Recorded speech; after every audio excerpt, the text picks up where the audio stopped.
Hi everyone, welcome back to my channel. आज से इस चैनल पे हम स्टार्ट कर रहे हैं कॉमर्स पेपर 2 की फुल तैयारी। यूजीसी नेट एग्ज़ाम के लिए कॉमर्स सब्जेक्ट हम पढ़ाएंगे यहाँ इस चैनल पर। आपको एक एक यूनिट कवर कराई जाएगी और साथ ही यूनिट वाइज एमसीक्यूज़ की भी प्रैक्टिस कराई जाएगी पूरी। तो जल्दी से क्लास स्टार्ट करते हैं, लेकिन उससे पहले हम देखते हैं कि हमारे सिलेबस में कौन कौन सी यूनिट्स हैं।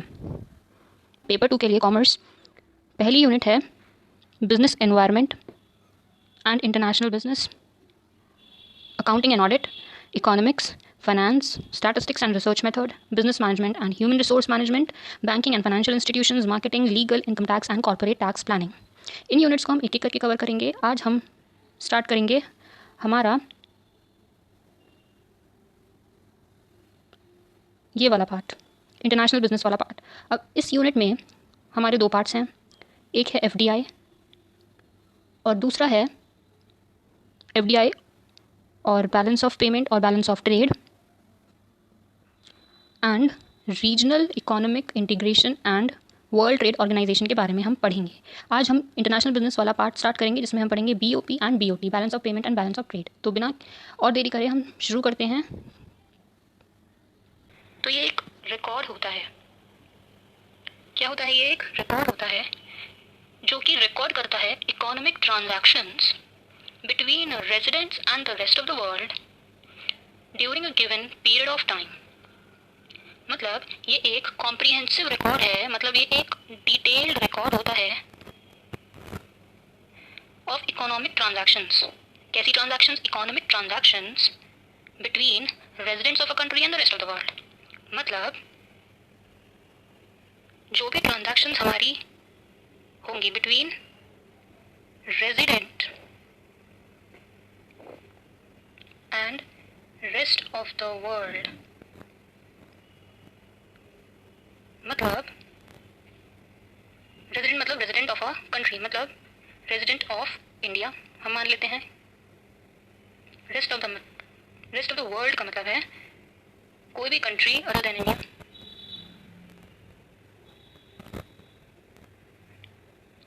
तो मतलब ये एक ऐसा रिकॉर्ड है जिसमें जो ट्रांजैक्शंस बिटवीन रेजिडेंट होती हैं और जो रेस्ट ऑफ द वर्ल्ड में जो ट्रांजैक्शंस होती हैं उनको रिकॉर्ड करता है। अब कैसी ट्रांजैक्शंस होंगी? वो रेजिडेंट्स सामान खरीदते हैं बाहर की कंट्रीज से, वो इसमें रिकॉर्ड होगा।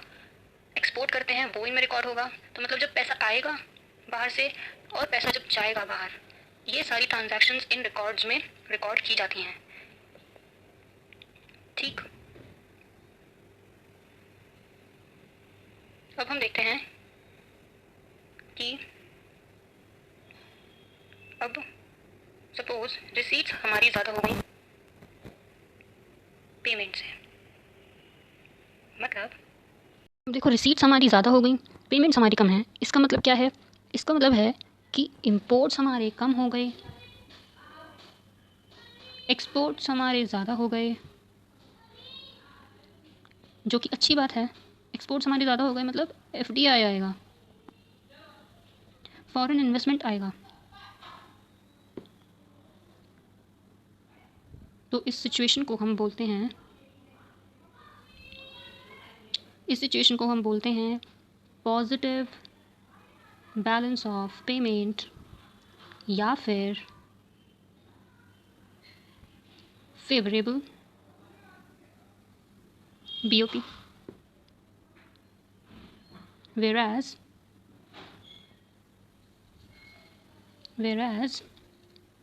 इसका उल्टा क्या होगा? इसका उल्टा मतलब अगर हमारे रिसीट्स पेमेंट से कम हो, मतलब हमने पैसे कम रिसीव करे हैं, हमने पेमेंट ज़्यादा करी है, मतलब हमारा इंपोर्ट जो है वो ज़्यादा है। तो ये एक बैड सिचुएशन है। इसको गवर्नमेंट करेक्ट करती है, मनी आउटफ्लो क्योंकि यहाँ पे ज़्यादा है। कैसे गवर्नमेंट करेक्ट करती है? अपनी फॉरेन पॉलिसीज़, फिस्कल पॉलिसीज़ वगैरह चेंज करके। तो हमने क्या पढ़ा? हमने ये पढ़ा कि ये एक रिकॉर्ड होता है। Balance of payment is a detailed record of economic transactions between residents of a country जैसे India and the rest of the world outside India during a given period of time which is usually 1 year। ये time होता है usually एक साल का।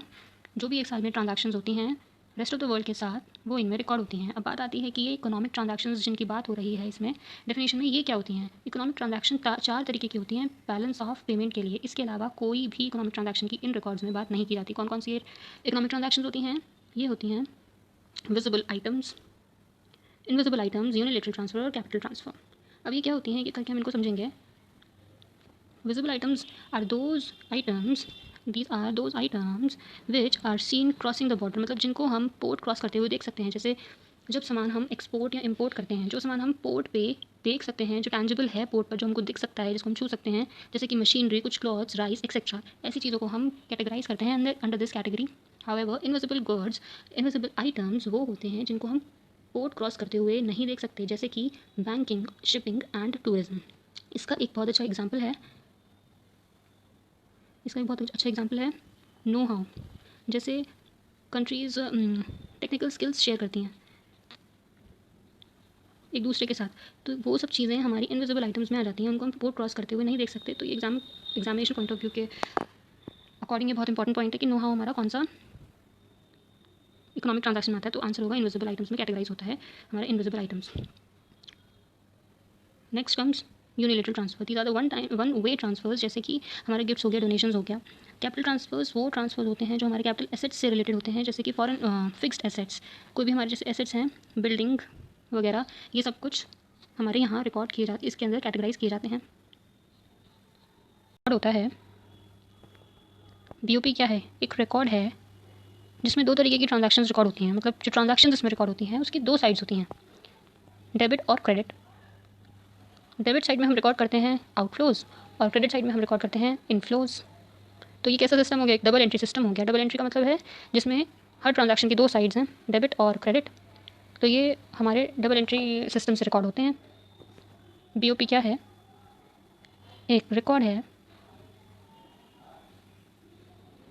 जिसमें क्या record होता है? रिसीट्स और पेमेंट्स। ये एक डबल एंट्री सिस्टम है, मतलब हर ट्रांजैक्शन की 2 साइड्स होंगी, डेबिट एंड क्रेडिट।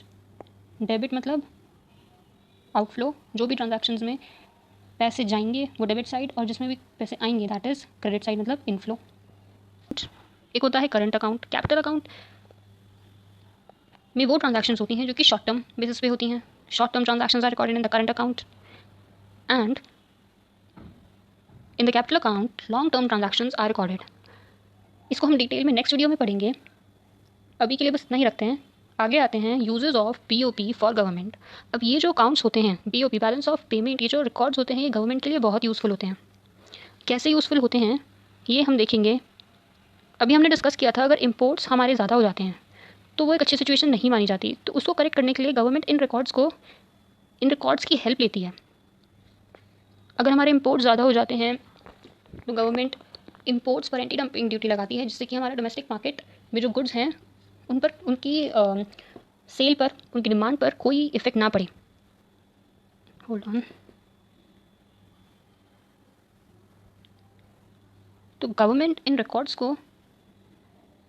की हेल्प से देखती है एक्सपोर्ट हमने कितने करे हैं और हमने इंपोर्ट कितने करे हैं। अगर हमने इंपोर्ट ज़्यादा करे हैं तो गवर्नमेंट इसको करेक्ट करने के लिए कुछ मेजर्स लेती है। उनमें से एक मेजर है एंटी डंपिंग ड्यूटी। ये एक तरीके का टैक्स होता है जो गवर्नमेंट उन गुड्स पर लगाती है जो बाहर की कंट्री से मंगाए जाते हैं, जिससे कि हमारा जो गुड्स हैं जो हमारे इंडिया में बने हैं उनकी डिमांड पर कोई इफेक्ट ना पड़े। अब 3 सिचुएशंस होती हैं बीओपी में जो कि सबसे ज़्यादा इंपॉर्टेंट है इस चैप्टर में। 3 सिचुएशंस होती हैं, सरप्लस, बैलेंस्ड एंड डेफिसिट। ये 3 सिचुएशंस क्या होती हैं? अगर हमारे इंपोर्ट्स कम हैं एक्सपोर्ट से तो सरप्लस, अगर इक्वल हैं तो बैलेंस्ड बीओपी, और अगर एक्सपोर्ट्स कम हैं इंपोर्ट से तो डेफिसिट बीओपी होता है। तो गाइस इस चैप्टर में हमारा ज़्यादा कुछ नहीं बचा है। अब एक बचा है हमारा balance of trade, current account and capital account transactions और एमसीक्यूज, जो कि हम नेक्स्ट वीडियो में कवर करेंगे। तो अगर आप चाहते हो कि मैं ऐसी इन्फॉर्मेटिव वीडियोस लेकर आऊँ तो ऐसे वीडियोस को लाइक करना और चैनल को सब्सक्राइब करना तो बिल्कुल मत भूलना। I got to go now. आज के लिए बस इतना ही, बाय।